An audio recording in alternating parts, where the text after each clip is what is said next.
Muy buenos días, estamos nuevamente para conversar sobre una columna de opinión de la Comisión COVID. Esta semana les tocó a Salca Cerda Maturana y Ignacia González Ortiz, quienes son estudiantes de Enfermería de la Universidad de Santiago y son parte de la Comisión COVID de Proyecto Reinserción.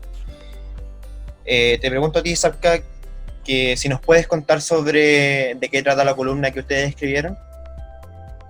Sí, bueno, gracias primero por el espacio que nos dan. Y respondiendo a tu pregunta, bueno, esta columna nace gracias a la nueva comisión que formó Proyecto Reinserción. Bueno, en una de las reuniones que tuvimos abordamos distintos temas que estaban afectando hoy negativamente la salud de la población penal en el contexto de coronavirus. Bueno, uno de esos temas era la sobrecarga laboral que tenía el personal de salud, especialmente las enfermeras, ya que en la mayoría de las cárceles de Chile se cuenta con una o dos enfermeras para una gran cantidad de internos, que son aproximadamente 500, más de 500.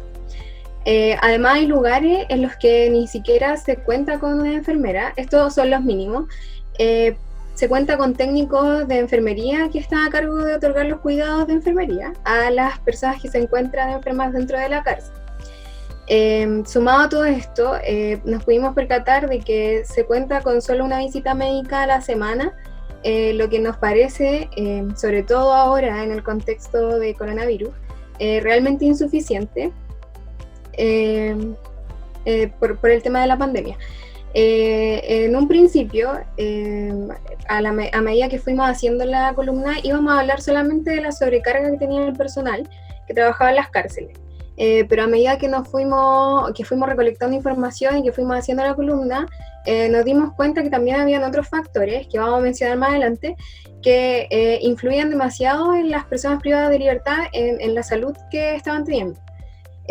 No solo estaban teniendo una mala atención debido a que el sistema de salud está colapsado, sino que también estaban teniendo una mala atención de salud debido a que hay factores que los lleva a no consultar y se enferman más. Bien, ahora mi pregunta es la siguiente: ¿cómo estos factores afectan en la práctica al acceso de la salud de las personas privadas de libertad? Ya, bueno, dentro de los distintos factores que pueden afectar la salud de las personas, tenemos el acceso a la salud, a los servicios de salud. Tenemos que entender de que esto forma parte de una gran categoría que es mucho más amplia, que se llama determinantes sociales en salud. Para que podamos entender un poco, la OMS, que es la Organización Mundial de la Salud, define a los determinantes sociales como circunstancias en que las personas nacen, crecen, viven o envejecen, incluso hasta las circunstancias en que las personas trabajan. Y esto incluye el sistema de salud. Esas circunstancias van a ser el resultado de distintos factores, que puede ser la distribución del dinero, recursos que se están repartiendo mal y que también depende de las políticas adoptadas de cada nacionalidad, localidad. Y bueno, estos determinantes de la salud explican la mayoría de las inequidades sanitarias y derivan en inequidades sanitarias, entendiendo esta inequidad como unas diferencias injustas que son totalmente evitables y por ende son subsanables. Se pueden mejorar si es que nosotros tomamos cartas en el asunto, pero que hoy en día se le hace mucho la vista gorda. Bueno, el acceso de la salud influye negativamente sobre todo en las personas privadas de libertad, debido a que son personas que se encuentran en especial vulneración de sus derechos. Me gustaría citar un poquito las reglas mínimas de las Naciones Unidas para el tratamiento de reclusos, que en sus artículos número 22 y 26 establecen que los recintos penitenciarios deben contar con al menos un médico especialista, inclusive con algunos conocimientos psiquiátricos, y que el personal médico debe tomar todas las medidas, ya sea tratamiento o precauciones sanitarias, para evitar el contagio de enfermedades. Bueno, el acceso de la salud en las personas privadas de libertad, ellos lo toman como, tienen una percepción del acceso a la salud totalmente negativo, O sea, para ellos es como casi imposible que cuando ellos se enferman puedan acceder a una atención médica o a una atención de enfermería. Esto va a influir negativamente en su salud debido a que no van a consultar, va a haber poca adherencia a tratamiento, no se va a poder otorgar el tratamiento necesario cuando sea acorde. Por ejemplo, ahora en la situación que estamos viviendo de coronavirus, se necesita que los contagiados tengan un tratamiento sintomático. Las personas que están sintomáticas y las personas que están asintomáticas tienen que tener un tratamiento, pero este tratamiento puede que no se obtenga debido a que las personas no van a consultar, porque no hay un acceso a la salud. Entonces esto lo único que va a lograr a final de cuentas es que se deteriore la salud de las personas privadas de libertad, sobre todo de las personas privadas de libertad, que son personas que tienen enfermedades crónicas, que pueden intensificar mucho más los síntomas que puedan padecer, por ejemplo, teniendo coronavirus, y que además va a ir en menoscabo de su salud respecto a las enfermedades que ya estén teniendo. Muchas gracias. Quería preguntarte a ti, Ignacia, dado que estas condicionantes sociales existen ya previamente en la cárcel y dentro del contexto del COVID-19, ¿cómo evalúan ustedes el accionar que ha tenido el Estado hasta el momento? Bueno, para responder eso me gustaría citar un documento que son los principios y buenas prácticas sobre la protección de las personas privadas de libertad en las Américas, que es de la Comisión Interamericana de los Derechos Humanos. En ella se establece que el Estado tiene que garantizar que los servicios de salud en los recintos penitenciarios estén coordinados con el sistema de salud pública para que todos estos recintos tengan establecidos los mismos protocolos y las mismas prácticas que se le realizan a las personas que no están privadas de libertad. Entonces, ¿qué es lo que pasa? Por ende, si tomamos esto que acabo de mencionar, el Estado es el que tiene que realizar todas las acciones, por ende la falta de ellas es también su responsabilidad. Y algo que quiero destacar en esto es que, pese a que quizás se han tomado las acciones, estas han sido muy lentas en relación a cómo ha ido avanzando esta pandemia. Y otra cosa es que pueden establecer que ya sí, cumplieron algunas medidas, pero aparte de ese cumplimiento, tenemos que fijarnos que cómo se cumple. Porque, por ejemplo, hay penitenciarías en las que se siguió el protocolo de establecer lugares para el aislamiento de los pacientes sintomáticos o personas de contacto, y estos sitios eran, en una de ellas, ¿cómo se llama esto? Antiguamente eran celdas que eran para el castigo de las personas privadas de libertad, en las que son frías, están húmedas, las camas son de concreto, empotradas a la pared, y cuentan con urinarios compartidos y hay poca luz. Si uno lo piensa, sí, cumplieron, pero hay que pensar que el cuadro que tiene esta pandemia es normalmente hacia el lado de una neumonía complicada, y uno piensa, ¿cómo una paciente con estas características va a encontrarse en este lugar que ni siquiera tiene acceso a agua caliente para poder asearse, o a veces ni siquiera hay agua? Por ende, creo que ha sido muy lento, como condensando todo lo que he dicho, lento, y quizás habría que ver un poco cómo se están cumpliendo. Bien, ya para ir cerrando, me gustaría preguntarle a ustedes cuáles creen que deberían ser las medidas que se adopten de manera más urgente.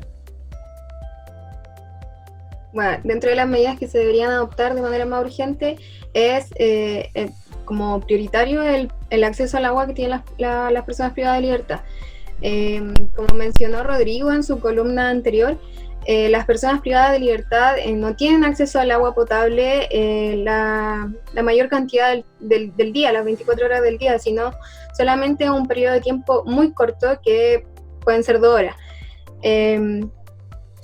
Todos están diciendo de que para poder prevenir el contagio de coronavirus, y en realidad para prevenir cualquier tipo de enfermedad, es necesario la higiene de manos. Y la higiene de manos se debe realizar con agua potable una cierta cantidad de veces al día, porque en realidad lo que sustituye la higiene de manos sería el alcohol gel, que en realidad no lo sustituye, sino que es como una medida, mientras tanto hay agua para poder lavarnos las manos, pero el alcohol gel tampoco viene siendo efectivo durante todo el día. es solo una cantidad de veces y luego hay que volver a lavarnos las manos, y esa es la medida más eficaz que tenemos para prevenir enfermedades, y eso es lo que ellos no están teniendo.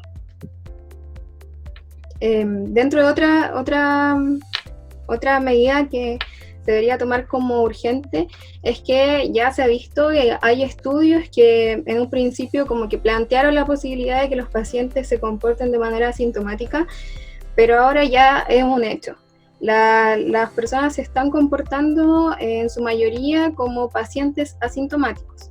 Entonces, ¿qué es lo que está pasando? Es que en las cárceles estamos testeando solamente a las personas que están presentando síntomas.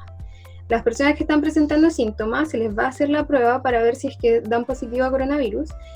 ¿Y qué pasa con las personas que no están presentando síntomas? Tenemos que tener en consideración de que las personas privadas de libertad están en una condición de hacinamiento. Entonces, es muy probable que esas personas asintomáticas, al tener contacto directo durante mucho tiempo del día con otras personas, las puedan contagiar y no nos estamos dando cuenta. Entonces, también una de las medidas que más se necesitan es realizar un testeo, no solamente a las personas que tienen síntomas, sino a toda la población de la cárcel, principalmente por la condición de hacinamiento que tienen y por la cantidad de tiempo que comparten juntos. O sea, duermen en las mismas celdas, comparten el mismo patio. Entonces eso yo creo que se debería hacer ya más urgente. Sí, que igual ahí tenemos que plantearnos también el hecho de que estas personas también tienen patologías de base, tienen otras afecciones. El índice, por ejemplo, de tuberculosis dentro de las cárceles es sumamente alto, el índice de VIH también es alto, y uno piensa, ok, tenemos una enfermera para más de 500 personas privadas de libertad. ¿Cómo esta enfermera va a poder otorgar cuidados de calidad, siendo que es una para tantos pacientes, siendo que el promedio debiese ser no más de una enfermera como aproximado como para 6 pacientes o más? En las clínicas y en los hospitales se da que para 2 salas quizás, máximo de 12 pacientes, haya una enfermera. ¿Cómo esa enfermera va a otorgarle cuidado de calidad a 500 personas con un cuadro respiratorio complejo, con patologías de base? Esa es la pregunta que creo que hoy en día tenemos que plantearnos. Y cómo prevenir que esto pase, esta sobrecarga al personal, y cómo atacar en los lugares en que ya está así. Y a fin de cuentas de eso se trataba la columna, de la sobrecarga del personal. Le agradezco muchísimo habernos acompañado hoy, compartir su opinión sobre esta perspectiva de la crisis sanitaria dentro de la cárcel. Quiero dar una última instancia para agregar lo que quieran agregar ustedes, para que ya podamos cerrar. Que estén atentos a las redes sociales de EPR para que sigan informándose del tema, porque es súper importante visualizar esta temática con distintas aristas que tiene. Por ende vamos a seguir subiendo columnas de otros puntos de vista sobre esta pandemia, y en realidad estamos trabajando harto en la comisión para crearles material didáctico para que el aprender sobre el tema y el visualizarlo sea de una manera amena, en la que todos nos podamos centrar en lo más importante, que al final hoy en día es la salud de las personas privadas de libertad, que pese a que no se ve, es sumamente importante. Sí, así es. Reiterar lo que dice Ignacia, vamos a seguir trabajando, entregando columnas, otro tipo de infografía para poder informarle y para poder visibilizar la situación que hay dentro de la cárcel. Nosotros por nuestra parte lo invitamos a opinar y a comentar respecto de estos temas, y ya nos vemos luego para la siguiente columna.